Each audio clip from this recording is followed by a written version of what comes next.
I'm sorry, but I have to do this. It'll be over before you know it. Please forgive me.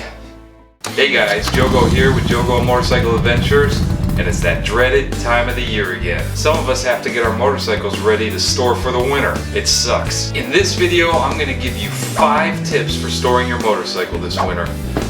Let's hop into it. My first tip is make sure you fill up your gas tank. You don't want to leave it empty. Leaving your tank empty leaves it vulnerable to corrosion and dried out seals. A caveat to filling up your gas tank, don't forget to add some fuel stabilizer. Adding fuel stabilizer will prevent the gas from gunking up and then gunking up your fuel injectors. Side note. After you add the fuel stabilizer, make sure you hop on your bike and go around the block for a little bit so that it can start circulating through your engine. If it's already too cold and you can't do that, just run the bike for about 5 minutes and it'll circulate through there. I'll leave a link down in the description for the fuel stabilizer that I use on my bike. My second tip is going to be make sure you clean your bike. Make sure you give it a good wash, get all the nasty dirt and grime, splattered bugs. You don't want that stuff sitting on your paint and chrome because then eventually it's going to start corroding it. I don't know about you, but I spent a lot of money on this thing. I want it to be in mint condition or as close as I can get it. If you can, put a fresh coat of wax on your bike. This is going to create a barrier for the moisture and the rust. Number 3.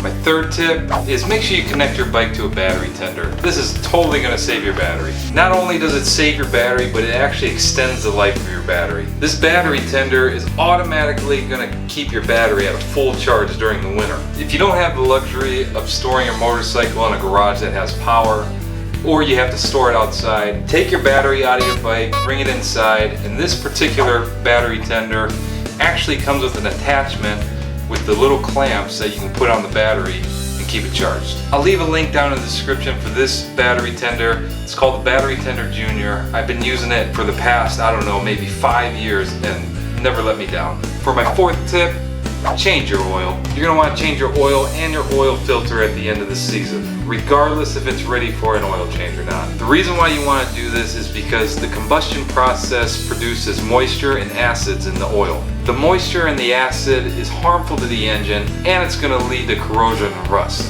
Another perk to this is nobody wants to change the oil at the beginning of the season. They just want to hop on and ride. Before I get into my 5th tip, I would really appreciate it if you gave this video a like and subscribe if you learned something from it. Number 5. The last tip that I have for you guys is make sure you stuff your exhaust with either some plastic bags or some dryer sheets. Regardless if you're storing it in a garage or outside, you might have some little furry friends that want to go in there and make a nest. When you're stuffing your exhaust, make sure you leave a little bit hanging out so that way you don't forget in the spring to take it out. Do any of you have any other tips that you'd like to share? Leave it down in the comments. I'd love to hear them. This is Jogo with Jogo Motorcycle Adventures, and until next time, ride out.